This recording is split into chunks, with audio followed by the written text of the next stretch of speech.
तपाईँहरूको आफ्नै नेता आदरणीय श्याम घिमिरेज्यू,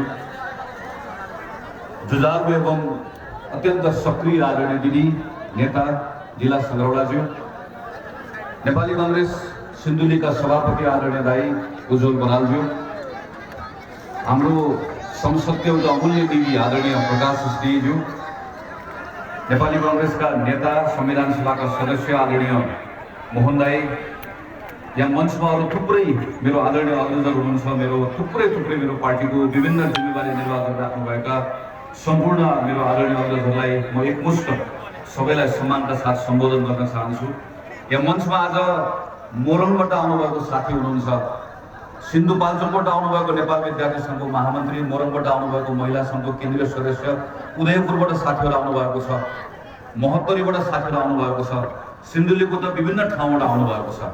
यहाँहरू सबैलाई म एकमुष्ट सम्बोधन गर्न चाहन्छु। हार्दिक अभिवादन, जय नेपाल। यो भव्य कार्यक्रममा आउनुभन्दा पहिला म नर्विक अस्पतालमा तपाईँ हाम्रो प्रिय नेता नवीन राज जोशीलाई भेटेर आएको थिएँ। म अस्वस्थ हुनुहुन्छ, आफ्नो जीवनका निम्ति सङ्घर्ष गरिराख्नु भएको छ। हामीले आज खबर पायौँ कि हिजोभन्दा आज उहाँको स्वास्थ्यमा केही सुधार भएको छ। म तपाईँहरू सबैलाई आग्रह गर्छु, तपाईहरुले यहाँ आफ्नो देवी स्थानमा, कसैले माई स्थानमा, कसैले वेंकटेश मन्दिरमा गएर जनताको प्रिय नेता नवीन राज जोशीको शीघ्र स्वास्थ्य लाभको निम्ति पक्कै पनि भगवानसँग प्रार्थना गरिदिनु हुनेछ र हाम्रो नेता नवीन राज जोशी चाँडै हामीसँगै यसै गरिकन कार्यक्रममा सहभागी हुनुहुनेछ भन्ने एउटा विश्वास पनि व्यक्त गर्छु। हामी सबैको तर्फबाट ईश्वरसँग प्रार्थना पनि गर्छु। सोमजी लगायतको साथीहरूलाई यत्रो भव्य कार्यक्रम आयोजना गरिदिनु भयो, म कृतज्ञ छु, हामीहरू कृतज्ञ छौँ। यत्रो धेरै पार्टीको अग्रजहरू, बाहरू, दाईहरू, दिदीहरू, आमाहरू थपक्कसँग अहिलेसम्म यत्रो बेर कार्यक्रम बस्नु भएको छ। अझै घण्टौँ लगाएर घर फर्कनु पर्दछ। तपाईँहरूलाई देख्दै गर्दा फेरि एकपटक मेरो विश्वास अझै दोहोरो भएको छ। यो पार्टी नेपाली कांग्रेस भन्ने पार्टी हामीहरू जस्तो काठमाडौँमा बस्ने, सदरमुकाम बस्ने वा सहरमा बस्ने मानिसहरूले जोगाएको पार्टी होइन। यो पार्टी भनेको गाउँमा बस्ने तपाईँहरू जस्तो पार्टीका साथीहरूले जोगाएको पार्टी होइन। कहिले दरबारले पार्टी अप्ठ्यारो बनायो, कहिले दरबारले अप्ठ्यारो बनायो, तर तपाईँहरू जस्तो पार्टीको साथीहरू जो गाउँमा बस्नु भएको छ, दुःखको बेलामा सधैँभरि कांग्रेसको झण्डा उचाल्नु भएको छ, तपाईँहरूले जोगाएको पार्टी हो। तपाईँहरू सबैलाई म एकपल्ट फेरि अभिनन्दन गर्न चाहन्छु। आज यत्रो साथीहरू पार्टी प्रवेश गर्नु, तपाईँहरूलाई हाम्रो पार्टीमा स्वागत छ। अघि साथीहरूले भनिसक्नु भएको छ, यो ठाउँको, यो गाउँको, तपाईँहरूको सिन्धुलीको पार्टीको कुनै पनि तहको नेताहरूले तपाईँहरूलाई निराश बनाउनुहुन्न। म सिङ्गो कांग्रेस केन्द्रीय समितिको तर्फबाट तपाईँहरूलाई आश्वस्त पार्न चाहन्छु। सिन्धुलीको चकचकीमा आएर आज पार्टी प्रवेश गरेको दिन मैले गलत निर्णय गरेको छु भनेर, चकमकीमा आएर मैले गलत गरेछु भनेर क्षमा गर्नुहोला। तपाईँहरूले यो निराश हुनुपर्ने दिन वा त्यसका निम्ति मैले गल्ती गरेछु भनेर भन्नुपर्ने अवस्था हामी कदाचित आउन दिने छैन। तपाईँहरूमध्ये कतिले यहाँ टिका लाउँदै आउँदै गर्दा मुठी कसेर धन्यवाद भनेर जानु बानी लागेको थियो, अब छोडिदिनुपर्छ। कम्युनिस्ट पार्टीको नेताहरू मुठी कस्दै गर्दा याद गर्नुहोस् त, यसरी मुठी कसेको भनेको थियो भने आजदेखि तँ मेरो मुठीमा आइस् भनेर। हामीले तपाईँले यसो भनेको भलो होस्, तपाईँको भलो होस्, हाम्रो भलो होस्, सबको भलो होस् भनेर बताएको छ। आजदेखि तपाईँ आफ्नो विवेक प्रयोग गर्नका निम्ति स्वतन्त्र हुनुभएको छ। अब सँगै मिलेर यो घरलाई समृद्ध बनाउने हो र यो समृद्ध र सङ्गठित पार्टीको माध्यमबाट हाम्रो गाउँलाई, हाम्रो ठाउँलाई, सिङ्गो देशलाई समृद्ध बनाउने अभियानमा तपाईँ हामी अब सँगसँगै हिँड्ने। आजको यो कार्यक्रममा जति पनि साथीहरू आउनुभएको छ, तपाईँहरू सबैलाई एकपटक म हृदयबाट धन्यवाद दिन चाहन्छु। जतिखेर आदरणीय पार्टी सभापतिजीसँग, मोहन दाईसँग, अरू पार्टीका साथीहरू जसले मलाई यो कार्यक्रमको बारेमा पहिला बताउनु भयो, हामी यहाँ आउने छलफल गर्दैथ्यौँ। यहाँ आउने छलफल गरिरहेको बेलामा, त्यो बेलामा काठमाडौँको नेपालको परिस्थिति बिग्रै थियो, संसद विघटन भएको थियो। फागुन 15 गतेसम्म संसद विघटनकै अवस्था, त्यो निर्णय त्यही अवस्थामा रहन्छ भन्ने हामीलाई लागेको थियो। हामीले विरोध सभा गर्ने सोचाइ बनाएका थियौँ। त्यो बेलामा काठमाडौँमा कस्तो तमासा थियो भने एक थरी कम्युनिस्टहरू पोलमा झुन्डिएको अवस्था थियो, एक थरी कम्युनिस्टहरू सडकमा हामी यहाँ छौँ भनेर उयो बसिरहेको अवस्था थियो। त्यो बेलामा हामीहरू विरोध सभा गर्ने तयारी गर्दै थियौँ। तर अहिले कार्यक्रम गर्न आउँदै गर्दा यहाँको देशको अवस्था फेरिएको छ। फागुन 12 गते सर्वोच्च अदालतको फैसला पछाडि देशको अवस्था फेरिएको छ, तर कम्युनिस्टको तमासा भने फेरिएको छैन। एक थरी कम्युनिस्टहरू तपाईँले हेर्नुभयो भने लड्डु धेर खाएर उनीहरूलाई अहिले झाडा लागेको अवस्था छ। एक थरी कम्युनिस्टहरूलाई एक थरीले मात्र लड्डु खाए, हामीले लड्डु खान पाएनौँ भनेर लड्डु खान नपाएको रोगमा उनीहरूको पेट पोलेको अवस्था छ। एक थरी एकदम उत्तौलो भएको अवस्था छ, एक थरी आत्तिएको अवस्था छ। तर हाम्रो पार्टी नेपाली कांग्रेसलाई उत्तौलो हुने सुविधा पनि छैन, आत्तिने सुविधा पनि छैन। हामीले सम्हाल्नु पर्ने छ। किनकि हामीलाई के थाहा छ भने पुस 5 गते प्रधानमन्त्री केपी शर्मा ओलीले हाम्रो गाडीलाई मोडबाट खसाल्नु भयो। सर्वोच्च अदालतको निर्णयले त्यसलाई तानेर फेरि सडकमा ल्याइदिएको छ। तर टुङ्गिएको छैन खतरा, किनकि अगाडि अझै मोडहरू बाँकी छ।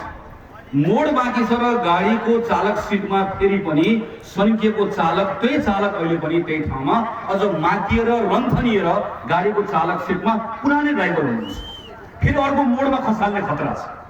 त्यसैले कांग्रेस सजग पनि रहनुपर्ने छ, कांग्रेस सक्रिय पनि रहनुपर्ने छ। पुस 5 गतेको जतिखेर संसद विघटन भयो, अघि नै भर्खरै मात्रै श्याम घिमिरेले भन्नुभयो, त्यही दिन तत्क्षण नेपाली कांग्रेसले निर्णय गरेर भन्यो यो कदम असंवैधानिक हो। हामीले कुनै अलमल बिना यो भन्यो। हामीलाई सम्पूर्ण विश्वास सर्वोच्च अदालतमाथि।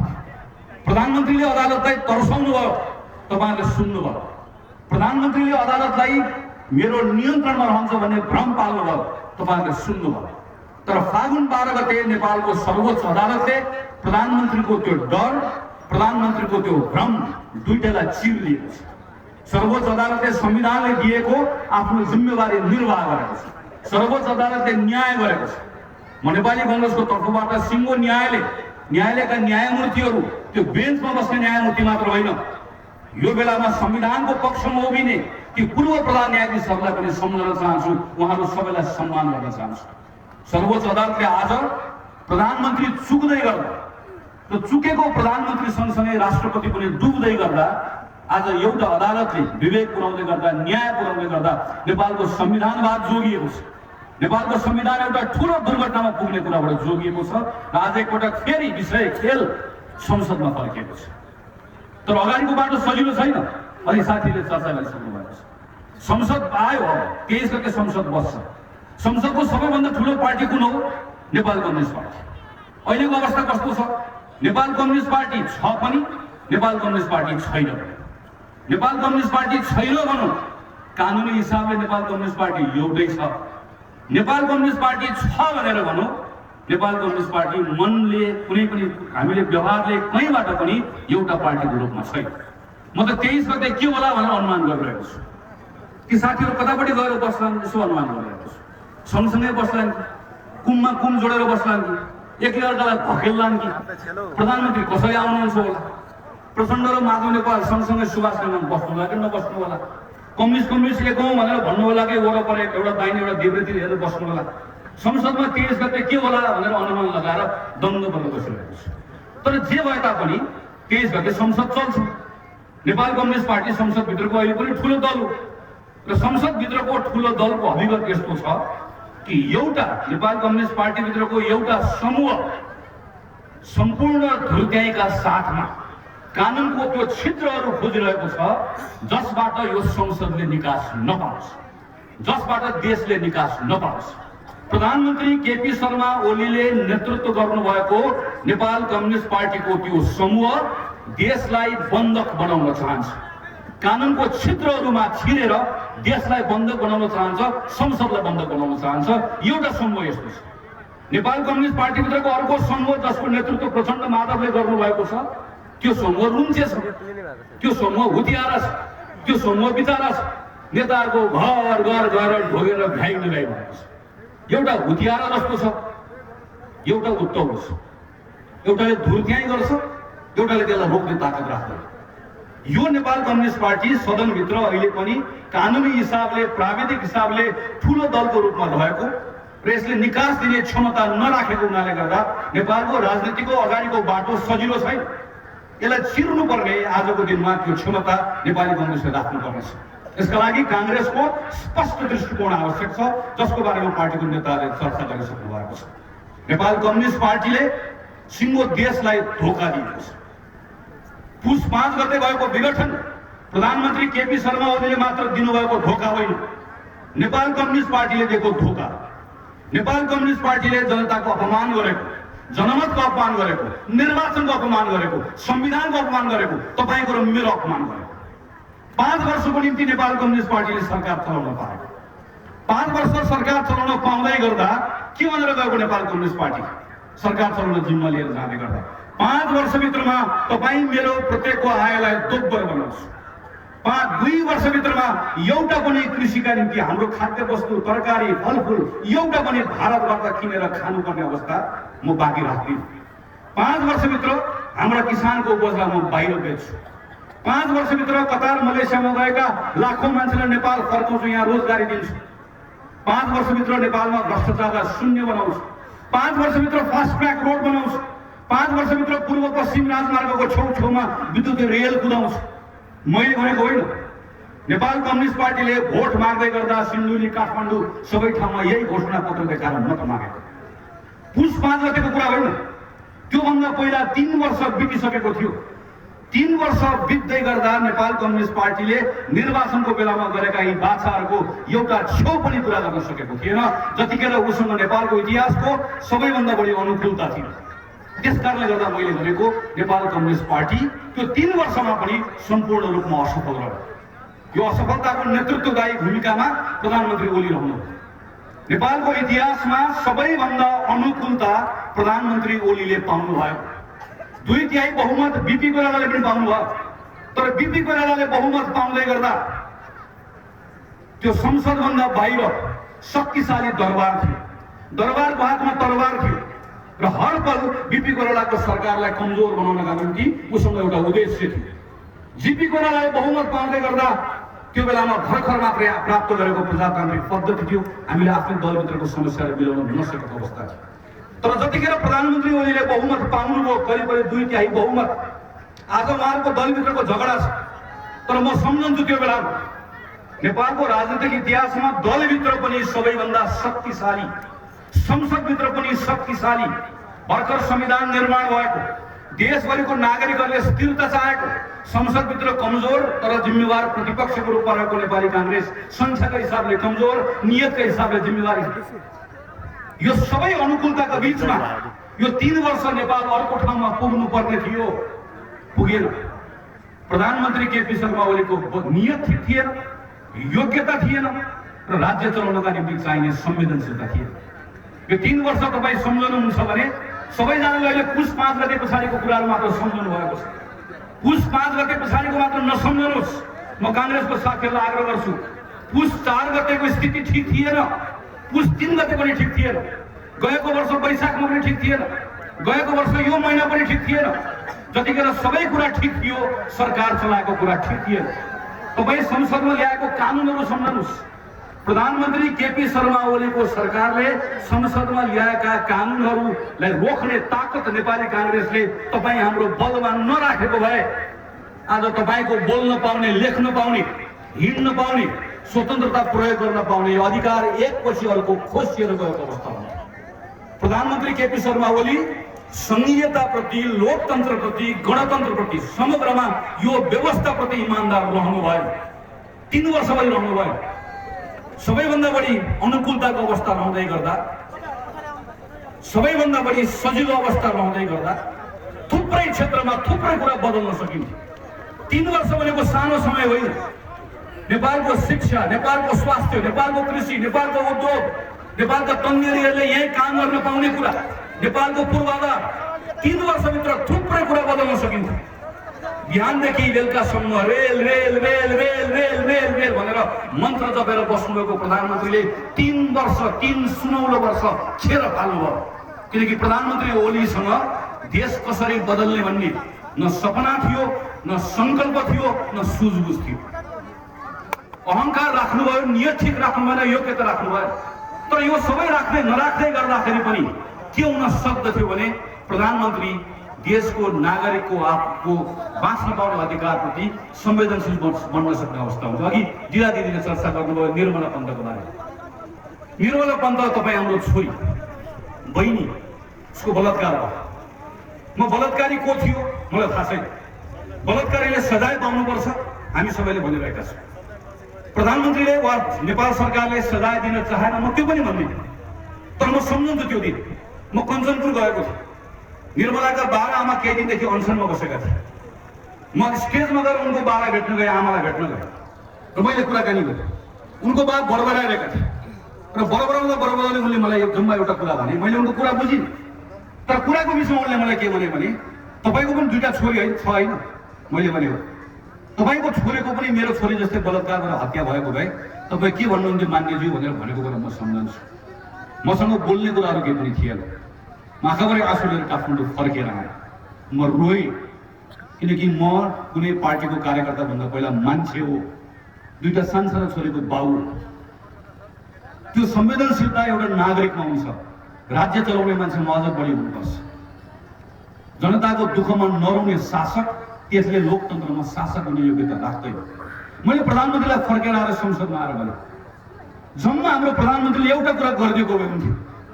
त्यत्रो देश घुम्दै गर्दा हेलिकप्टर लिएर जान सक्नुहुने रहेछ नि त प्रधानमन्त्री। लाभा लस्कर काठमाडौँबाट लिएर गएर पानथरमा गएर केक काटेर जन्मोत्सव मनाउन सक्ने प्रधानमन्त्रीले एकपटक हेलिकप्टर लिएर त्यही कञ्चनपुर गएर निर्मलाका बारामालाई भेटेर भाग मारेर निर्मला मेरो पनि छोरी हो बलात्कारीलाई छाड्दिन भनेको भए अनि बल्लको प्रधानमन्त्री भएको अर्थ हुन्थ्यो, बल्लको अभिभावक भएको। प्रधानमन्त्री हुनु भएन, खुलामा पनि रुनु भएन। म दादाका साथ भन्छु, बन्द कोठामा रुनु भयो। निर्मला पन्तको हत्यामा हाम्रो प्रधानमन्त्री हुनु भयो। म दावा किन गरिरहेको छु भने पछाडिका घटनाले त्यो कुरा प्रमाणित गर्यो। राजु सदा भन्ने एउटा केटो धनुषाको आइसोलेसनमा मर्यो। इन्द्र शर्मा भन्ने एउटा केटो महाकाली नदी ट्युबमा तरेर आयो। काठमाडौँमा एउटा सूर्यबहादुर तामाङ भन्ने एउटा साथी कीर्तिपुरमा सुतेको ठाउँमा एउटा हातमा नाम्लो राख्दै त्यही नाम्लो बदल्नु। राधा ओड भन्ने एउटा बहिनी कञ्चनपुरमा आइसोलेसनमा बस्दै गर्दा बलात्कृत भएर चाहिँ मरिन्। यो सबै घटना कतिखेर भयो? जतिखेर नेपालमा लकडाउन भइरहेको छ। तपाईँहरू पनि घरमा, हामीहरू घरमा थुनेर बसेका छौँ। कोही नाम्लो हातमा लिएर मर्यो, कोही आइसोलेसनभित्र बलात्कृत भएर मर्यो, कोही खाना नपाएर मर्यो। किलोमिटर 100 किलोमिटर हिँडेर मजदुरहरू, श्रमिकहरू सायद तपाईँको गाउँमा पनि आइपुग्यो होला। काठमाडौँबाट त्यत्रो बाटो हिँडेर गयो, भोकभोकै हिँडे। कसलाई के हुन्छ म दोष दिन्न, सरकारले यो गरेन त्यो गरेन भन्दिनँ। मेरो प्रश्न खालि के मात्रै हो भने नागरिक भोकै हिँडिरहेको छ, नागरिक औषधि उपचार नपाएर मरिरहेको छ। त्यो बेलामा तपाईँ र मेरो प्रधानमन्त्री के गरिराख्नु भएको छ? जनकपुरबाट दुईटा सांसद अपहरण गरिराख्नु भएको छ। अघि साथीले चर्चा गर्नुभयो, मैले यो भ्रष्टाचार गर्यो, त्यो भ्रष्टाचार गर्यो। भ्रष्टाचार गर्यो कि गरेन हेरेर निकाय छ, उसैले छान्नुहोस्, म त्यो भन्दिनँ। तर नागरिक मरेको बेलामा मास्कमा पैसा खान्छ, औषधिमा पैसा खान्छ, भेन्टिलेटर किन्दाखेरि त्यसमा पैसा खान्छ। अनि कतारमा, मलेसियामा, इजरायलमा अलपत्र परेका युवकहरू जसले पठाएको पैसाबाट हाम्रो घर धानिएको छ, देश धानिएको छ, उसलाई नेपाल ल्याइदियो भनेर यही मञ्चमा हुनुहुन्छ विलास चन्द्र प्रकाश जस्तै संसदमा हामीले गरेर प्रस्ताव राखेको। ल्याइदो तिमीलाई, ल्याइदो तिम्रो ढोकरीमा पैसा छ, ल्याऊ देश ल्याऊ भन्दै गर्दा त्यसको टिकटमा पैसा खान्छ। यो सरकार, यो अपराधी होइन, पापको पाप। यत्रो ठुलो महाव्याधि भएको बेलामा टन्न घुस खाएको मान्छे छ, पापी छ भने हामीले देख्छौँ नि। बाढी आएको छ, पहिरो आएको छ, भूकम्प आएको छ, त्यो बेलामा त घुसिया भनेर चिनिएको मान्छेले पनि हो भगवान छ, ईश्वर छ, देखेको छ भनेर आफूले गलत काम गरेर कमाएको पैसा पनि बजारमा ल्याएर बाँड्छ। पाल किनेर बाँड्छ, सिरक किनेर बाँड्छ, बिस्कुट किनेर बाँड्छ, मन हल्का बनाउनु खोज्छ। तर यत्रो ठुलो महाव्याधि भएको बेलामा, नागरिकले यति दुःख पाएको बेलामा त्यसमा पनि पैसा खाने, त्यसमा पनि भ्रष्टाचार गर्ने, यत्रो ठुलो, यति ठुलो असंवेदनशीलता, त्यसको निरन्तरता अहिले पनि रह्यो। हामीले योभन्दा धेरै ठुलो क्षति होला भन्ने सोचेका थियौँ। हामीले सोचेको भन्दा कम क्षति भयो, धन्यवाद भगवान्लाई। हाम्रो भाग्य बलियो, त्यो कुनै कारणले होइन, भयो। तर यति भइसके पछाडि पनि हामीले सोचेको भन्दा, हामीले कल्पना गरेको भन्दा कम भयो। हामीले कल्पना गरेको भन्दा संक्रमण कम भयो, मृत्यु कम भयो। तर यसबाट हामीले जुन आर्थिक क्षति बिहोरेका छौँ, यो सानो क्षति छैन। विश्व ब्याङ्कले निकालेको भर्खरको तथ्याङ्कले भन्छ यो कोभिड सुरु हुनुभन्दा पहिला गरिबीबाट बाहिर निस्किएका 4 लाखभन्दा बढी मानिसहरू फेरि गरिब भइसके। सरकारले बनाएको तथ्याङ्कले भन्छ यत्रो दिन बन्दाबन्दी हुँदै गर्दा उद्योग धन्दा जुन बन्द भए त्यसबाट 25% भन्दा बढी मजदुरहरू कामबाट निकालिएका छन्, ती काममा फर्किन पाएका छैनन्। एउटा सानो व्यवसाय गर्ने मान्छेले आफ्नो घर खेत बेचेर व्यवसाय सुरु गर्यो 5 महिना 6 महिना व्यवसाय नचल्दै गर्दा घरको भाडा तिर्न नसक्दै गर्दा त्यो सडकमा आएको छ, ऋण बोकेको छ। त्यसले ऋण बोक्दै गर्दा अर्को दुईटा मान्छे कामबाट निकालिएको छ। यो बेलाबाट सरकार चाहिँ संयुक्त राज्य अमेरिकादेखि भारतसम्मको सानो भुटानदेखि ठुलो बङ्गलादेशसम्मको सबै सरकारहरू यो बेलामा धनी गरिब सबै पूर्व पश्चिम उत्तर दक्षिण सबै देशका सरकारहरू केमा जुटिरहेका छन् कि यत्रो ठुलो कोभिडबाट थला परेका मेरो नागरिकलाई माथि कसरी निकालौँ, कसरी उकासौँ। तर हेर्नुहोस् न हाम्रो देशमा जतिखेर तपाईँ हामी घरमा बन्दाबन्दीमा बसेका थियौँ, हाम्रो मास्क किन्नुमा पैसा खायो, हाम्रो औषधि किन्नुमा पैसा खायो, अलिकति सजिलो भएको थियो देशलाई। हुँदै गर्दै नगर्नु पनि चुनावमा लगेर हुन्थ्यो। पुस 5 गतेदेखि तपाईँ पत्रिका पल्टाएर हेर्नुहोस् त, यत्रो पत्रकार साथीहरू यहाँ आउनुहुन्छ। देशको बारेमा प्रत्येक दिन समाचार छ, अदालतको बारेमा छ, संसदको बारेमा छ, ओलीका बारेमा, प्रचण्डको बारेमा, शेरबहादुरको बारेमा, रामचन्द्रको बारेमा, हाम्रा बारेमा समाचार छ। हामीले के बोल्यौँ भनेर, तर तपाईँको बारेमा छ, एउटा किसानको बारेमा छ, एउटा मजदुरको बारेमा छ, एउटा काम गुमाएको मान्छेको बारेमा त छैन। फेरि देश कहाँ गयो, क्या गयो, कसले लग्यो? प्रधानमन्त्री केपी शर्मा ओलीले जानुभयो। यस्तो असंवेदनशील पनि कम्युनिस्ट, यस्तो असंवेदनशील नेपालको नेता, यस्तो असंवेदनशील राजनेता, जनताको सुख र दुःखमा उभिन नसक्ने जनताको नेता, गलत। नेपालमा सबैभन्दा अनुकूलता प्राप्त गरेको प्रधानमन्त्री केपी शर्मा ओलीले अवसर मात्र खेर थाल्नु भयो। हामी सबै लोकतन्त्रवादीको शिर निहुराउने काम गर्नुभएको छ। एउटा यो नेपालको शासनमा प्रधानमन्त्री केपी शर्मा ओलीलाई भोलिका दिनमा आज त सत्ताको तामझाम छ, मानिसहरूले थप्पडी बजाउलान्, रमाइलो गर्लान्, चुड्किला सुन्लान्, थप्पडी बजाउलान्, टिकटक बनाउलान्। तर भोलिको दिनमा प्रधानमन्त्री केपी शर्मा ओलीलाई नेपालमा सम्झने भनेको असफल, अयोग्य, असंवेदनशील, असक्षम प्रधानमन्त्रीका रूपमै आउँदो पुस्ताले प्रधानमन्त्री केपी शर्मा ओली। तर यो भनिरहेको हामीले बिर्सनुहुन्न, रातारात केपी शर्मा ओली यस्तो बन्नु भएको होइन। केपी शर्मा ओली यस्तो बन्नुमा अघि साथीले चर्चा गर्नुभएको छ, पुष्पकमल दाहालको पनि हात छ, माधव नेपालको पनि हात छ। 3 वर्ष एक शब्द चुइक्क बोल्नु भयो। माधव नेपाल जम्मा एकपटक बोल्नु भयो, त्यो पनि किन बोल्नु भयो भन्दा तपाईँ सोफामा बस्नुभयो, मैले कुर्सीमा बस्नु पर्यो भन्ने बाहेक कहिले पनि बोल्नु भयो भन्ने कुरा हामीले सुन्यौँ। कम्युनिस्ट पार्टीले त अहिले यत्रो लडाएको छ, यत्रो लडाइँ छ। आज मात्र भर्खर यहाँ बस्दै गर्दा मैले समाचार पढेँ, प्रचण्डले आज मात्र केपी ओलीलाई भन्नुभएको छ यो सकुनी हो भनेर भन्नुभएको छ। यसको उत्तर भोलि केपी ओलीले आइहाल्छ। अहिले 3 वर्ष पछाडि दुईटैले एक अर्कालाई भन्नका निम्ति यत्रो शब्द फुरेको छ, कविता आएको छ, मुक्तक आएको छ। 3 वर्ष के आएन? चुप। राष्ट्रपतिको बारेमा यत्रो कुरा बोल्नु भएको छ। हिजो शेरबहादुर देउवाले 3 जना सांसदको सिफारिस गर्दाखेरि राष्ट्रपतिले त्यसलाई अनुमोदन गर्नु भएन, असंवैधानिक काम गर्नुभयो। यो असंवैधानिक काम हो भनेर भन्दै गर्दा राष्ट्रपतिले असंवैधानिक काम गर्न पाउनुहुन्न भनेर पुष्पकमल र माधव नेपाल बोल्नु पर्दैन। चुप। हिजो सभामुख कृष्णबहादुर मरा, उपसभामुख शिवमाया तुम्पाले बनाउँदै गर्दा दुईटा पार्टीको फरक सभामुख र उपसभामुख हुनुपर्छ भन्ने संविधानको व्यवस्था छ। यो असंवैधानिक भयो भनेर काङ्ग्रेसले संसदमा हल्ला गर्दै गर्दा काङ्ग्रेसले ठिक भन्यो भनेर भन्नु पर्दैन। चुप। हिजो सर्वोच्च अदालतमा प्रधान न्यायाधीशको सिफारिस हुँदै गर्दा संसदभित्र भएको बहुमत प्रयोग गरेर सर्वोच्च अदालतको न्यायाधीश हुने मान्छेलाई हटाइदिनु भयो, सडकमा पुर्याइदिनु भयो। यसो नगर्नुहोस्, अदालत नचलाउनुहोस् भन्दै गर्दा चुप। आज निर्वाचन आयोगले सूर्य छिने देलाकी नडेला भनेर थुथु गरेर बस्नु भएको छ। निर्वाचन आयोगमा पार्टीको कार्यकर्ता भर्ना गर्नु हुँदैन भनेर भन्दै गर्दा हिजो काङ्ग्रेसले उठाउँदै गर्दा चुप। तपाईँ एक शब्द बोल्नु भयो।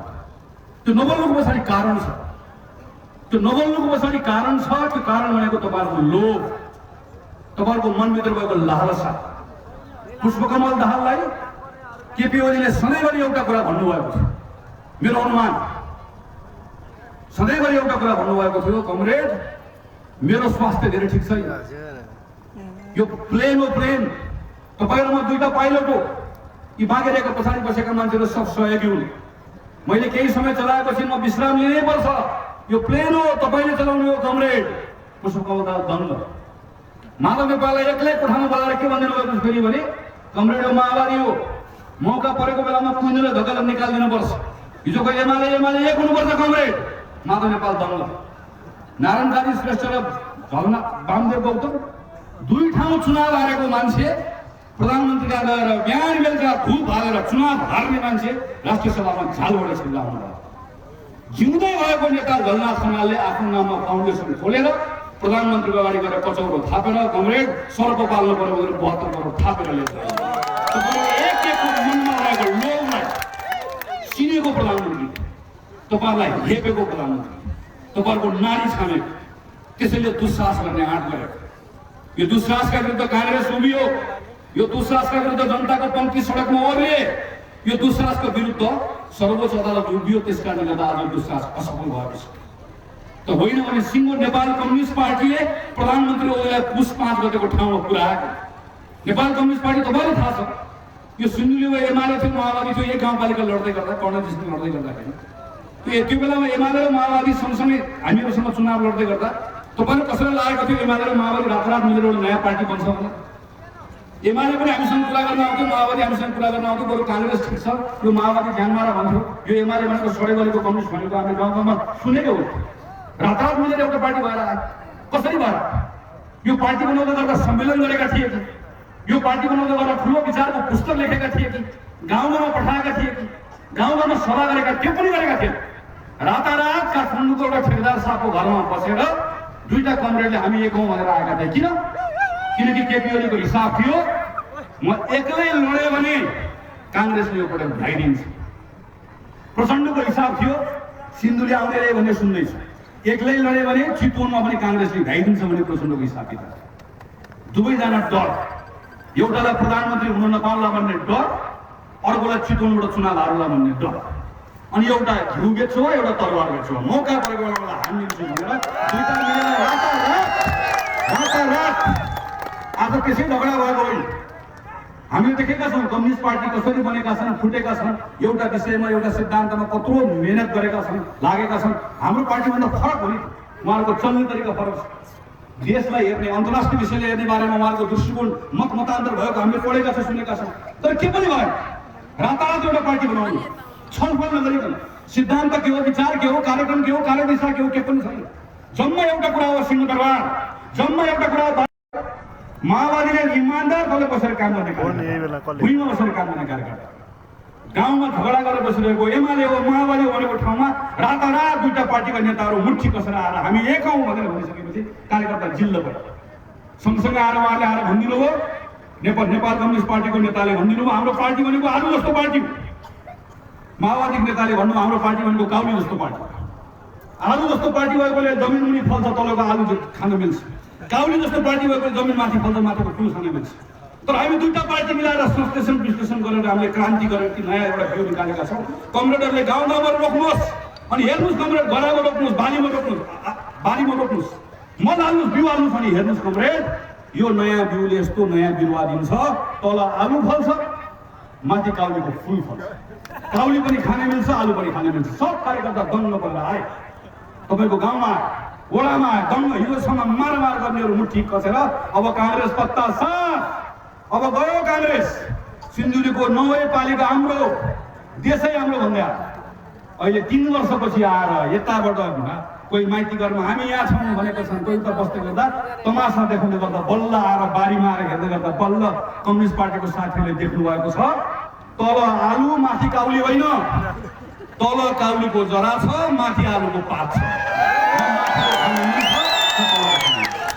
कम्युनिस्ट पार्टीको नेताहरूले आफ्नै कार्यकर्तालाई धोका दिनुभयो नेपाल कम्युनिस्ट पार्टीको नेताहरूले आफ्नो जनताको ठुलो समर्थकको पंक्तिलाई धोका दिनुभयो 5 वर्षका निम्ति भनेर जुन जिम्मेवारी लिन आउँदै गर्दा नै यसको बिउ गलत थियो यो नियति बिहोर्नै पर्ने अवस्था तर हाम्रो आफ्नो अहिले हाम्रो प्रश्न कम्युनिस्ट पार्टीले धोका दियो भन्ने होइन हाम्रो प्रश्न यो बेलामा सिङ्गो व्यवस्थालाई धोका पाउला सिङ्गो व्यवस्था धरात्मक पर्ला भन्ने हो त्यसैले आज फेरि एकपटक सम्हाल्ने हाम्रो जिम्मामा आएको छ प्रेमनाथ अधिकारी सर मारिनुभयो हाम्रो भाइ अञ्जली हामीसँग काठमाडौँमा छ उसको बुवा वशिष्ठ बेपत्ता भनेको अहिलेसम्म थाहा नभएको कहाँ भने पक्कै पनि कहीँ न कहीँ लगेर माओवादीले उहाँको हत्या गरे तपाईँकै गाउँको मैले बाटोमा आउँदै गर्दा साथीलाई सोधेको थिएँ तपाईँकै गाउँमा हाम्रो एकजना वडा अध्यक्ष भाइ हुनुहुन्छ उहाँको बुवा माओवादीको त्यो बेलाको दबदबा भएको बेलामा यम कुमार पुलानी पोस्ट राजगिरी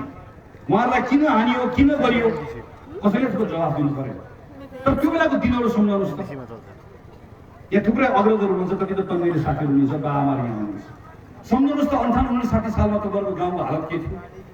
अहिले यसरी काठमाडौँबाट म कार्यक्रम गरेर काठमाडौँ फर्कन पाउँथेँ। तपाईँलाई त्यो बेलामा के लाग्थ्यो कि जम्मा एउटा कुरा भयो हुन्थ्यो, प्रेमनाथ सर मारिएको बेलामा गिरिजाप्रसाद हेलिकप्टर चढेर आउनुभयो, त्यो बेलामा तपाईँलाई के लाग्यो?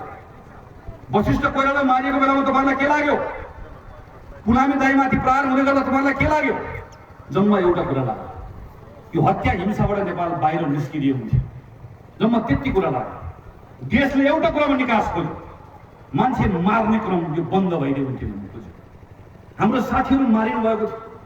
गिरिजाप्रसाद कोइरालाले सुदूरपश्चिमको धनगढीमा गएर जब पार्टीको साथी मारिनुभयो, झन्डा उडाउन जान्छु भन्दै गर्दा त्यहाँको प्रशासनले भने तपाईँ झन्डा उडाउन जान पाउनुहुन्न, तपाईँको सुरक्षा दिन सक्दिनँ भनेर भनेको दिन मैले निर्णय गरेँ भनेर हामीलाई सुनाउनुहुन्थ्यो। मैले निर्णय गरेँ, मैले राजनीति गर्नुको अर्थ छैन। यदि मैले माओवादीले मारेको साथीहरूको मेरो साथीको लासमाथि झन्डा उडाउन सक्ने क्षमता राख्दिनँ भने म काङ्ग्रेसको सभापति हुने कुराको अर्थ छैन।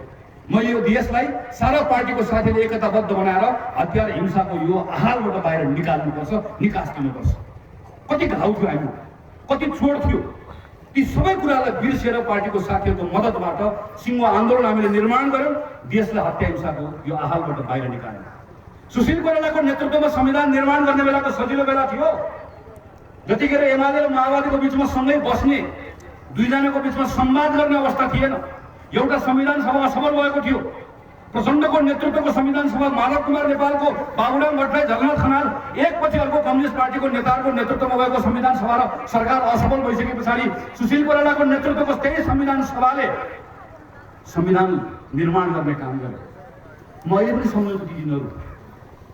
शेरबहादुर देउवाको नेतृत्वमा जतिखेर हामी अघिल्लो निर्वाचनभन्दा अगाडि स्थानीय चुनावमा जाँदैथ्यौँ, त्यो बेलामा संविधान निर्माण भइसके पछाडि स्थानीय निर्वाचन गर्ने बेलामा मधेसमा निर्वाचन बहिष्कार गरेका दलहरूलाई निर्वाचनमा सहभागी नगराएको भए, आफू चुनाव हार्छु भन्ने थाहा हुँदाहुँदै चुनाव नगराएको भए, यो संविधान कार्यान्वयन नभएको भए नेपाल आजभन्दा धेरै पहिला दुर्घटनामा परिसक्थ्यो। गिरिजाप्रसादको नेतृत्वमा हत्या हिंसाबाट बाहिर निकालेर देशलाई निकास, सुशीलको नेतृत्वमा संविधान निर्माण गरेर निकास, शेरबहादुरको नेतृत्वमा निर्वाचन गरेर दिएको निकास पुरानो कुरा होइन। म 7 सालको कुरा गरिरहेको छैन, म भर्खरको कुरा गरिरहेको छु। फेरि एकपटक काङ्ग्रेसले यो जिम्मेवारी निर्वाह गर्ने बेला आएको छ। कम्युनिस्ट पार्टीले नेपालमा समस्या उठाउन सक्दो रहेछ, समाधान दिन नसक्दो रहेछ, देशलाई बन्धक बनाउन सक्दो रहेछ, निकास दिन नसक्दो रहेछ, फेरि एकपटक प्रमाणित भएको छ। प्रश्न उठाउन सक्दो रहेछ, उत्तर दिन नसक्दो रहेछ, नागरिकलाई उचाल्न सक्दो रहेछ, सम्हाल्न नसक्दो रहेछ। उचाल्नका निम्ति कम्युनिस्ट पार्टीले सक्छन्। म सम्झन्छु 2049 सालको घटना। पुष्पकमल दाहाल रोल्पामा हुनुहुन्थ्यो। यो पुष्पकमल दाहालको साथीले लेख्नु भएको प्रसङ्ग, पुस्तकको प्रसङ्गमा भन्दैछु। भरत दाहालले रोल्पाको त्यो गाउँमा, मगर गाउँमा जब पुष्पकमल दाहाल मेलाको छेउमा बसिराख्नु भएको थियो, भूमिकाको निम्ति कसैले चिन्दैन थियो प्रचण्ड भनेर, त्यो बेलामा रोल्पाको मगर गाउँको मेला भइसके पछाडि जब त्यहाँभित्र हानाहान भयो, मारामार भयो, झगडा भइसकेपछि रगताम्य भएको त्यहाँका स्थानीय युवकहरूको अवस्था देखेर छेउमा बसेको पुष्पकमल दाहाल लगातार हाँसिरहेको देखिसके पछाडि भरत दाहालले सोध्नु भएको थियो, कमरेड तपाईँ किन हाँस्नु भएको? दाहालले उत्तर दिनुभयो, अरे मलाई मगरहरू देखेपछि बडो आनन्द लाग्छ। किन आनन्द लाग्छ भन्ने गर्दा नेपालमा भएका जातिहरूमध्ये सबभन्दा सुधा मानिसहरू मगरहरू यति सोझा छन्, यिनको यो सोझोपनमा अलिकति राजनीति मिसाइदिन पाए यिनी मलाई युद्धमा कति काम लाग्थ्यो भनेर देखेर म दङ्ग परिरहेको छु भनेर भनेको कुरा लेखेको किताबको प्रसङ्ग म सम्झन्छु। हामीले देख्यौँ माओवादीले कसरी नेपालका जनजातिहरूलाई नेपालको युद्धका सन्दर्भमा उनको त्यो सोझोपनलाई, उनको त्यो सरलतालाई दुरुपयोग गर्ने प्रयास गर्यो। हामीले देख्यौँ, तर त्यत्रो हिजो मुद्दा बनाएको मुद्दालाई सही ढङ्गले बैठान गर्न नसकेको हामीले देख्यौँ। आज हामी देखिरहेका छौँ प्रधानमन्त्री केपी शर्मा ओली, जसले जीवनमा कहिले पनि मुखबाट भगवानको नाम लिनु भएन। मैले ईश्वरको नाममा संसदमा शपथ खाँदै गर्दा प्रधानमन्त्रीले ईश्वरको नाममा शपथ खानु भएन, किनकि यो मुखबाट ईश्वरको नाम लिँदै गर्दाखेरि म एउटा कम्युनिस्टको जात जान्छ भने प्रधानमन्त्रीले आज बिहान बेलुका राम राम राम राम राम राम राम भनेर नाम जपेको तपाईँ देख्नुहुन्छ। कतिपटक मन्त्री हुनुभयो, कतिपटक प्रधानमन्त्री हुनुभयो, एकपटक पशुपति टेक्नु भएन, एकपटक पशुपति ढोग्नु भएन। पशुपति टेक्ने र ढोग्ने मेरो जति अधिकार छ उहाँको पनि अधिकार छ। मैले अधिकारमाथि प्रश्न गरेको, तर कहिले टेक्नु भएन, कहिले जानु भएन, जनै गरुङ हुन्छ भनेर लगाउनु भएन, फाल्नु भयो। तर त्यो मन्दिरभित्र गएर अहिले फोटो खिचेर परिवारसहित देखाउँदै हुनुहुन्छ। किन? जसरी जो मगरलाई देखाएर मगर सोझो मगरलाई युद्धमा प्रयोग गर्ने एउटा कम्युनिस्ट पार्टीको नेताले प्रयोग गरेको जस्तै आज सनातन धर्म विश्वास गर्ने मानिसहरूलाई धर्म खतरामा छ, मैले यो धर्म जोगाउँछु भनेर एकपछि अर्को ढोगी पाखण्डी कम्युनिस्टहरूले कहिले जनजातिका नाममा, कहिले धर्मको नाममा, कहिले देशभक्तिका नाममा एउटा पछि अर्को मुद्दामा खेलेको प्रसङ्गलाई हामीले बुझ्न सक्नुपर्छ। हामीले बुझ्न सक्नुपर्छ नेपालको कम्युनिस्ट मौकामा फरक फरक समयमा मानिसहरूको यस्तै भावनालाई, उत्तेजनालाई उनले खेल्छन्, यसलाई उचाल्छन्, उकास्छन्, त्यसबाट शक्ति आर्जन गर्छन्, त्यसको दुरुपयोग गर्दछन् भन्ने कुरा हामी सबैले बुझ्न सक्नुपर्छ। काङ्ग्रेसले यही कुरालाई बुझेर आजको अप्ठ्यारो समयको निकास दिन सक्नुपर्छ। केही दिनमा संसद सुरु हुन्छ, यो संसदभित्र काङ्ग्रेसले प्रश्नसँग भनेको छ र भन्छ फेरि कम्युनिस्ट पार्टी फुट्ने भए फुट, जुट्ने भए जुट, हाम्रो सरकारको विषय होइन, तर फुट्ने भए चाँडो फुट, जुट्ने भए चाँडो जुट, तिम्रो नाममा संसदलाई बन्द बनाउन पाउँदैन। यो संसदलाई निकास दिनुपर्ने छ, यो देशलाई निकास दिनुपर्ने छ। संविधान ट्र्याकमा आएको छ तर यसलाई दौडाउनु पर्ने छ। त्यसैले जति छिटो नेपाल कम्युनिस्ट पार्टीले आफूभित्रको झगडालाई टुङ्ग्याउँछ त्यति छिटो देश निकासमा आउँछ।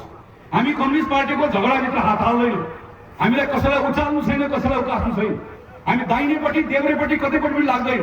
पहिला नेपाल कम्युनिस्ट पार्टीले आफ्नो घरभित्रको विषय टुङ्ग्याउनुपर्छ। त्यो घरभित्रको विषय टुङ्गाइसकेपछि काङ्ग्रेस स्पष्ट छ, यो 5 वर्ष काङ्ग्रेसलाई जनताले, तपाईहरूले सरकारमा बस्ने म्यान्डेट दिनुभएको छैन। तपाईहरूले हामीलाई दिएको म्यान्डेट प्रतिपक्षमा बस्ने म्यान्डेट मात्रै हो, हामी त्यही बस्छौँ। र कम्युनिस्ट पार्टीभित्रको विषय कसरी टुङ्गिन्छ, त्यसको आधारमा देशलाई निकास कसरी दिन सकिन्छ, देशलाई निकास दिने सन्दर्भमा मात्रै हाम्रो निर्णय हुन्छ। हामी कम्युनिस्ट पार्टीले बन्द बनाएको देशलाई निकास दिने सन्दर्भमा सक्रियतापूर्वक लाग्छौँ। सरकारमा जाने हो, अहिले होइन, अब आउने चुनावबाट जाने हो, शानदार बहुमत ल्याएर जाने हो, सरकारले छोडेको भागमा होइन, आफैले निर्माण गरेर जाने हो। यो जिम्मेवारी नेपाली काङ्ग्रेसले पुरा गर्नुपर्ने छ। यो जिम्मेवारी पुरा गर्नका निम्ति म काङ्ग्रेसको साथीलाई आग्रह गर्छु, तपाईहरु कोही नअल्मलिनुहोस्। देश निर्वाचनमा गयो। अब हामीले पहिला पनि भनेको, देशका प्रधानमन्त्री केपी शर्मा ओलीको पुस 5 गतेको संसद विघटन पछाडि निर्वाचनमा गयो, तर पुस 5 गतेको संसद विघटनको असंवैधानिक सिफारिसलाई सदर गरेको भए न संविधान रहन्थ्यो, न संसद रहन्थ्यो, न चुनाव हुन्थ्यो।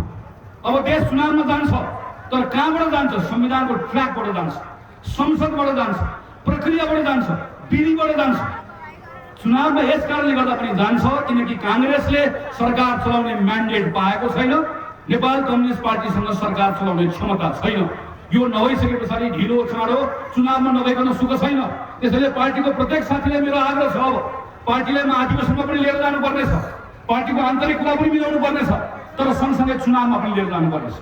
निराश भएका जनताहरूलाई यो पटक विश्वास दिलाउनु पर्नेछ। अघि पार्टीको आदरणीय प्रेमलाई चर्चा गर्नुको एउटा विशेषमा जोड्न चाहन्छु। कम्युनिस्ट पार्टीले जनताहरूलाई आफूले गरेका बाचाहरू पुरा गरेनन्। कम्युनिस्ट पार्टीले दण्ड दिनुपर्छ भनेर मात्र होइन, नेपाली काङ्ग्रेसले यो पटक गाउँमा जनताको बीचमा जाँदै गर्दा कम्युनिस्ट पार्टीले यो गर्न सकेन भनेर मात्र होइन, वा हाम्रा पिता पुर्खाले हिजो यो गरेका थिए भनेर मात्र होइन, 5 वर्ष काङ्ग्रेसले अब सरकार चलाउँदै गर्दा यो गर्छ यसरी गर्छ भन्ने विश्वास दिलाएर ठोस योजना र कार्यक्रम सहित हामी जनताको बीचमा जाने गरिकन हामी आउनुपर्छ। हामी आउँछौँ, गाउँ तहमा आउँछौँ, वडामा आउँछौँ, तपाईँका विषयलाई सम्बोधन गरेर आउँछौँ। हामी यही संविधानलाई जोगाएर, यही संविधानको फ्रेमवर्कभित्र नेपाली जनताको सबैभन्दा पहिला उसको बाँच्न पाउने अधिकार, स्वतन्त्रतापूर्वक बाँच्न पाउने अधिकार, प्रश्न गर्न पाउने अधिकार, आफ्नो मत बजाउन पाउने अधिकार, राज्यलाई प्रश्न गर्न सक्ने उसको अधिकार, र जति निरीह नागरिक होस्, एउटा मात्र होस्, निर्दय होस्, कमजोर होस्, तर उसले प्रश्न राखिसकेपछि त्यो राज्यले त्यो प्रश्नलाई शून्य राज्य बनाउने, त्यो अवस्था निर्माण गर्ने राजनीतिक स्वतन्त्रताको यो अधिकारलाई प्रयोग गरेर नेपाली नागरिकको बाँच्न पाउने कुराको सुनिश्चितताको कार्यक्रम सहित जनताको बीचमा हामी आउने। बाँच्न पाएर मात्र हुँदैन, कोही महलमा जन्मिएका होलान्, कोही झुप्रोमा जन्मिएका होलान्। मेरा सानसाना 2टा छोरीहरू छ। मैले टिका लाउँदै गर्दाखेरि, यहाँ मलाई अहिले पार्टी प्रवेश गर्न आउँदै गर्दाखेरि मेरो छोरीका उमेरका छोरीहरूलाई च्यापेर केही बहिनीहरू आएर टिका लगाउनु आउनुभएको छ। मेरो घरमा जन्मिएको छोरीले नेपालभित्र जस्तो भविष्य उसले पाउँछ, अहिले मसँग टिका थाप्न आएको नानीहरूले च्यापेर आएका छोरीले पनि भोलि के हुन्छ कसैले निर्धारण गर्न सक्दैन। तर जे हुने हो त्यसका निम्ति समान अवसर उसले पनि पाउनुपर्छ, मेरो छोरीले पनि पाउनुपर्छ, अनि मात्रै यो लोकतन्त्र हुने कुराको अर्थ हुन्छ। बराबर बनाउने हो, तर बराबर बनाउँदै गर्दा एउटा दुई तल्ले घरमा बस्छ, अर्को जमिन नभएको मान्छे छ भने दुई तल्ले घरमा बस्ने मान्छेलाई घरबारविहीन बनाइदियो भने दुईटा बराबर हुन्छ। कि दुईटैसँग जमिन पनि हुँदैन, घर पनि हुँदैन। तर जमिन पनि नभएको मान्छेलाई जमिन दिएर जमिनमाथि दुई तल्ले घर बनाइदियो भने र घर दुई तल्ला भएको मान्छेलाई त्यही राख्यो भने सँगसँगै दुईटा बराबर हुन्छ। हामीले जमिन नभएको मान्छेलाई जमिन दिएर घर बनाएर उसलाई सँगसँगै बराबर बनाउने सोचका साथमा नागरिकहरूलाई हामीले सत्ता चलाउँदै गर्दा निरन्तर हाम्रो प्रयत्न उसलाई बलियो कसरी बनाउने, बराबर अवसर कसरी दिने हो। बाँचेर मात्र हुँदैन, हुर्कन पाउनुपर्छ, प्रत्येकलाई हुर्कन पाउनुपर्छ। यो अवस्था काङ्ग्रेसले निर्माण गर्यो। अहिले साथीले चर्चा गर्नुभएको छ, बाँचेर मात्र हुँदैन, हुर्केर मात्र हुँदैन, हाँस्न पनि पाउनुपर्छ। 5 वर्षको बच्चा बलात्कृत हुन्छ अहिले नेपाल, 85 वर्षको अवस्थामा बलात्कृत हुन्छ। यो प्रहरी प्रशासनको कुरा मात्र होइन, यो सिडिओको र सरकारको कुरा मात्र होइन। हामी कस्तो समाज निर्माण गरिरहेका छौँ जहाँ 5 वर्षको छोरी बलात्कृत हुन्छ।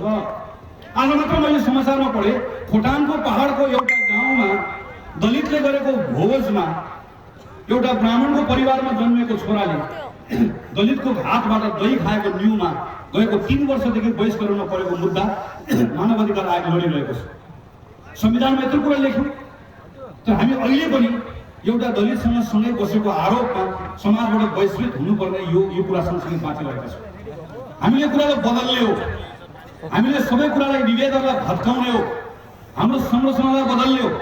हामीले सबैलाई हाँस्न दिने भनेको त्यो महिलाले आत्मसम्मानका साथमा, त्यो दलितले आत्मसम्मानका साथमा आफ्नो भाषा, धर्म, संस्कृति, यहाँको जनजाति सबैले आफ्नो भाषा, धर्म, संस्कृतिको बराबर हैसियत प्राप्त गर्न सक्यो भने मात्रै त्यो नागरिकले सँगसँगै बाँचेको हुर्केको नागरिकले हाँस्न पनि सक्छ। र त्यति मात्र भएर पुग्दैन, उसले सन्तोष मान्न पनि पाउनुपर्छ। उसले सन्तोष कतिखेर मान्न पाउँदछ जतिखेर उसलाई आफ्नो भविष्यप्रति एउटा आश्वस्तता हुन्छ। अघि साथीले धेरै चर्चा गर्नुभएको छ हाम्रो अहिलेको अवस्था के छ भन्ने बारे। नेपालले आजको दिनमा हाम्रो ढुकुटीमा जति पैसा देशभरिबाट आर्जन गर्छ, आर्जन गरेको जति हामीले त्यति नै पैसा, करिब त्यति नै पैसा तलब भत्तामा खर्च गर्नुपर्ने हुन्छ। तर म काङ्ग्रेसको एउटा कार्यकर्ता भएर भन्दैछु, काङ्ग्रेस अब पर्सि सरकारमा आयो भने काङ्ग्रेसले सरकारमा आइसकेपछि ज्येष्ठ नागरिकले पाउने भत्तालाई बढाएर 10,000 रुपियाँ पुर्याउँछ। सबैले ताली बजाउनु, सबैभन्दा बढी युवाले बजाउनुहोस्, नबजाउनुहोस् ताली कोही पनि। तपाईँलाई यही भनी झुकाएको, तपाईँले पटक पटक ताली बजाउनुहोस्, नबजाउनुहोस् ताली। कसैले घर बेचेर ल्याएको होइन, कसैले जग्गा बेचेर ल्याएको होइन, श्रीमतीको सुनको बुलाकी बेचेर ल्याएर 5,000 2,000 दिएको होइन। कहाँबाट आएको पैसा अघि चर्चा गर्नुहोस् साथीहरूले, कहाँबाट आएको छ। दिनमा 2,000 युवाहरू काम गर्न बाहिर जान्छन्, 7 जनाको आमाको काख दिनमा रित्तिन्छ, लास फर्केर आउँछ। प्रधानमन्त्री भाषण गर्नुहुन्छ, कतार हाम्रै युवकले बनाएको, मलेसिया हाम्रै युवकले बनाएको, टिकटक बन्छ त मलाई थपडी बनाउनुहुन्छ। अनि ती युवकहरूले कमाएको पैसा नेपाल आउँदै गर्दा त्यही पैसा घुमेर सरकारको ढुकुटीमा जम्मा भएको बेलामा एउटा नकचरो शासक यसरी यहाँ आएर भन्छ, एउटा लाज पठाएको नेता मञ्चमा आएर भन्छ र मेरो सरकार आयो भने 5,000 पुर्याइदिन्छु, 10,000 पुर्याइदिन्छु भने एउटा युवक अगाडि बसेर ताली बजाउँछ। जबसम्म यसरी ताली तपाईँ बजाउनुहुन्छ तबसम्म तपाईँको मुद्दा देशको मुद्दा बन्दैन। आजको दिनमा काङ्ग्रेसले गर्ने सङ्कल्प, तपाईँले गर्ने प्रश्न पनि, मेरो पार्टी सरकारमा आयो भने मैले यो वर्ष कति युवकलाई रोजगारी दिन्छु, त्यो सबैभन्दा ठुलो प्रश्न हो। कतार गएको कति केटालाई म नेपाल फर्काउँछु, कोरिया जाने फारम भर्नुभएको भए त्यो फारम च्याप्ने तपाईँलाई म बनाउँछु, इजरायल गएको बहिनीलाई फर्काउँछु, तपाईँको यही गाउँमा बस्ने तपाईँलाई बनाउँछु। अहिले चर्चा गर्नुभयो रोजगारी भनेको नोकरी मात्र होइन, तपाईँले काम गर्न सक्ने, तपाईँ बाँच्न सक्ने अवस्था निर्माण गर्छु। अनि तपाईँहरू जस्तो रोजगारी पाएको केटा र केटीले काम गरेर सरकारले तिरेको करबाट बाआमालाई पाल्छु, 5,000 भने 10,000 दिन्छु, सबै उपचार निःशुल्क गर्छु। तर त्यो गर्दै गर्दाखेरि कोहीसँग मागेर ल्याएर होइन, कतार मलेसिया केटा र केटीलाई पठाएर बेचेर होइन, यहीँभित्र काम सृजना गरेर गर्छु भन्ने काङ्ग्रेसको सोच यो रहनुपर्छ, काङ्ग्रेसको सङ्कल्प यो रहनुपर्छ। र यो सोच भयो भने त्यही सोचले हामीलाई सङ्कल्पमा पुर्याउँछ, त्यही सङ्कल्पले हामीलाई योजनामा पुर्याउँछ, त्यही योजनाले कार्यान्वयन गरेर त्यसले हामीलाई परिणाममा पुर्याउँछ। त्यो ठाउँमा पुर्याउने हो। अनि जुन देशको नागरिक बाँचेका छन्, जुन देशका नागरिक हुर्कन पाएका छन्, जुन देशका नागरिक हाँसेका छन् र जुन देशका नागरिकले सन्तोष मानेका छन्, त्यो देशको नागरिकले देशलाई प्रेम गर्छ। अनि देशप्रेमी र देशभक्त नागरिक भएको ठाउँमा अनि नागरिक स्वाधीनता बलियो पनि हुन्छ, त्यो देशको स्वाधीनता बलियो पनि हुन्छ। अनि बल्ल त्यो देशको प्रधानमन्त्रीले, त्यो भोलि काङ्ग्रेसको एउटा कोही नेता प्रधानमन्त्री हुँदै गर्दा सिङ्गो देशभित्रको अघि मैले जुन चर्चा गरेँ यी सबै विषयहरू मिलाउन सक्यो भने बल्ल अनि उसले आँखामा आँखा मिलाएर भारतको प्रधानमन्त्रीसँग कुरा गर्छ, आँखामा आँखा मिलाएर चीनको प्रधानमन्त्रीसँग कुरा गर्छ। होइन भने उज्यालोमा आएर मुठी कस्छ, अँध्यारोमा गएर घुँडा धस्छ। उज्यालोमा आएर मैले यो गरेँ त्यो गरेँ भन्छ, मध्यरातमा गएर एउटा देशको खुफिया एजेन्सीको प्रमुखलाई बोलाएर हात जोड्छ। उज्यालोमा गएर सुरुङ खन्छु भन्छ अनि अहिले आएर टेलिभिजन अन्तर्वार्तामा यो देशको शासकलाई रिजाउन गर्ने त्यस्तो सरकार बनाउँछु भनेर यस्तो लुटे कुरा गर्छ। यो सबै कुराहरू कुन अवस्थाले गर्नुपर्ने हो, के अवस्थाको कारणले गर्दा निर्माण भएको, मैले अलिक चर्चा गरेँ। यो सबैको कारण भनेको देशभित्रको नागरिकलाई बलियो बनाउन नसकेपछि त्यो शासकसँग हिम्मत रहँदैन, त्यो शासकसँग हैसियत रहँदैन। भएको यही हो, यिनै कुराहरू लिएर, यिनै मुद्दाहरू लिएर, यिनै विषयको आधारमा काङ्ग्रेसले देश र जनताको बिचमा गएर भन्ने हो केही गल्तीहरू हामीले पनि गरेका छौँ, केही कमजोरी हामीले पनि गरेका छौँ। 48 सालमा 2 ठाउँ ठिटाएर तपाईँले पठाइदिनु भएको, जिल्ला विकास तपाईँले ठिटाएर पठाइदिनु भएको सिन्धुलीमा त्यत्रो शानदार बहुमत दिएर देशभरिबाट काङ्ग्रेस आएको हामीले सम्हाल्न सकेनौँ। हामीले पनि गल्ती कमजोरी गरेका छौँ, तर यो पटक काङ्ग्रेसले हिजो गरेको गल्ती कमजोरीबाट सिकेको छ। त्यो गल्ती कमजोरी दोहोऱ्याउँदैन, जसले त्यो गल्तीलाई दोहोऱ्याउन खोज्छ काङ्ग्रेस रहन्छ, बरु त्यो मान्छे नरहला। त्यो काङ्ग्रेसलाई ठिक ठाउँमा राख्ने ताकत तपाईँ हामी सबैले मिलेर राख्नुपर्छ, सम्हाल्नु पर्ने छ। यो पटक जनताले यत्रो ठुलो अपेक्षा काङ्ग्रेससँग गरेको बेलामा जनतालाई निराश नबनाइकन पार्टीको अधिवेशन पनि सम्पन्न गर्नुपर्नेछ, पार्टीलाई एक ढिक्का पनि बनाउनु पर्नेछ। कम्युनिस्ट पार्टीको ती तमाम तल्लो तहमा बसेका इमान्दार साथीहरूको घर घर तपाईँहरू पुग्नु पर्नेछ, ती साथीहरूलाई तपाईँले भेट्नु पर्नेछ। आज यत्रो सङ्ख्यामा प्रवेश गराउनु भएको जस्तै राप्रपाको साथीहरू आउनुभयो, कम्युनिस्ट पार्टीको साथीहरू आउनुभयो, ती तमाम साथीहरूलाई नेपाली कङ्ग्रेसको घरमा ल्याउनु पर्नेछ, हाम्रो घरलाई बलियो बनाउनु पर्नेछ। माथि केन्द्रमा बसेका हामी थुप्रै साथीहरू यहाँ छौँ, माथि बसेर हामीले 5 वर्षको योजना बनाउनु पर्नेछ। यो ठाउँबाट देशलाई यो ठाउँमा पुर्याउँछु, शिक्षामा यो, स्वास्थ्यमा यो, कृषिमा यो, उद्योगमा यो, रोजगारीमा यसरी गर्छौँ भनिकन हामीले योजना बनाउनु पर्नेछ। अनि गाउँ गाउँमा जनताको बिचमा तपाईँहरू जानुपर्नेछ, तपाईँहरूले गएर भरोसा दिलाउनु पर्नेछ। तपाईँहरूको गाउँमा छिरिसकेपछि आज मलाई साथीहरूले त्यहाँ अगाडि छिर्न साथै श्यामलाईको गाउँमा लगेर त्यहाँ लगेर त्यहाँको खोला देखाउनु भएको छ, तपाईँहरूको कटानको बारे बताउनु भएको छ। अघि सोमजीले मलाई यहाँको पहिरोको बारेमा बताउनु भएको छ, अघि मलाई गाउँपालिकाको अध्यक्ष कर्णजीले अघि भर्खर यहाँ चर्चा गर्नुभएको छ। कति साथीहरूले जुन जग्गामा बस्नु भएको छ, यी सबै जग्गालाई जुन अवस्थामा छ व्यक्तिको आफ्नो अधिकारलाई स्थापित गर्ने काम म गर्छु भनेर भन्नुभएको छ।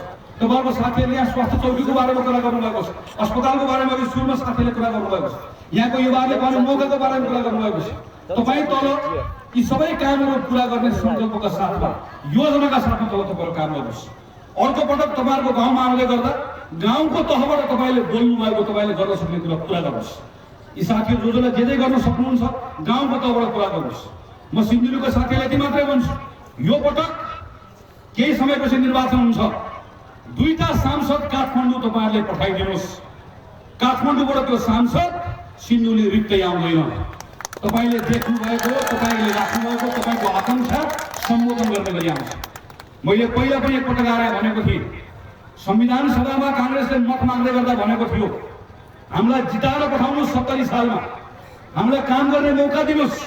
मोहन बराल निर्वाचन गराउनुभयो, संविधान बनाएनौँ भने तपाईँहरूको गाउँमा फर्केर मत माग्न आउँदैन भनेर भनेका थियौँ। संविधान बनाएर मात्र आयौँ। यो पटक कम्युनिस्ट पार्टीले 5 वर्ष स्थिरता शान्ति भनेर मत मागेर गए, अहिले लाज पछाएर जनतासँग बिचमा आएका छन्, 2टा बेला आएका छन्, सभा गरेका छन्, तर एउटाले पनि माफी मागेका छैन, एउटाले पनि 5 वर्ष सम्हाल्न सकेनौँ भनेर भनेका छैन। हामी अहिले सम्हाल्छौँ, संसद सम्हाल्छौँ, यो संसदबाट सम्हालेर लाग्ला 6 महिना लाग्ला, 1 वर्ष लाग्ला, तर सम्हालेर देशलाई सम्हालेर निर्वाचनमा लिएर जान्छ। नातिनुहोस्, कहीँ हुन्न, कुनै दुर्घटना हुन्न, काङ्ग्रेस छ, कहीँ बिग्रन दिन्नौँ हामी, काङ्ग्रेस छ। तपाईँहरूको हार भरोसा छ हामीलाई, हामी सम्हाल्छौँ, सम्हालेर निर्वाचनमा लिएर जान्छौँ। यो निर्वाचनमा काङ्ग्रेसले सिन्धुलीको ठाउँमा यहाँ आएर भन्छ दुईटै निर्वाचन क्षेत्रमा कांग्रेसको 4 तारे झण्डा यो पटक गाडिनुपर्छ, 4 प्रदेशमा गाडिनुपर्छ, 9वटै पालिकामा कांग्रेसको झण्डा गाडिनुपर्छ र 5 वर्ष कांग्रेसले जिम्मा लिएर जनताको बीचमा एउटा संकल्प गरेर जान्छ। मैले बोलेका कुराहरू, जनताले राखेका मागहरू यी 5 वर्षभित्र पूरा गर्न सकिन भने म फेरि दोहोऱ्याएर मत माग्न आउँदिन भन्ने आत्मविश्वासको साथमा कांग्रेसले सिन्धुलीको जनतालाई भन्छ। तपाईको गाउँको साथीहरूलाई भन्छ, यो विश्वास र भरोसा तपाईले पनि राख्नुपर्छ, तपाईले तलको साथीलाई पनि दिलाउनुपर्छ।